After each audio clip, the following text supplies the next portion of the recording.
Experiencing issues with your Spectrum Wi-Fi 7 router not turning on? Don't worry, let's troubleshoot step by step. First, ensure the power outlet is working by testing it with another device. Next, check the router's power adapter, which is typically 12-volt DC, for any damage or loose connections. Try a different surge protector or power strip, as these can sometimes fail. If there are no LED lights on the router, this strongly suggests a power-related problem.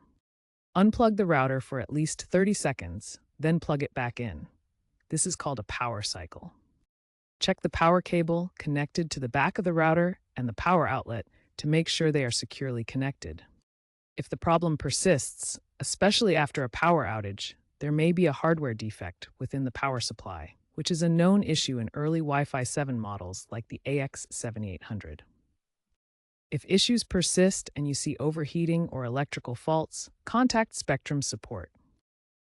If your Spectrum Wi-Fi 7 router powers on but isn't working correctly, a factory reset can resolve software glitches or firmware corruption. Locate the recessed reset button on the back or bottom of the router.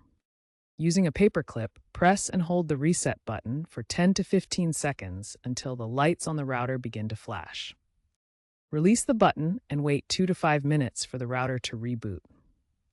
This process erases any custom configurations, returning the router to its default settings. After the reset, you'll need to reconfigure your Wi-Fi network using the Spectrum app or by accessing the router's web interface at 192.168.1.1. A successful reset can fix many issues, especially after firmware updates. Update the firmware immediately post-reset.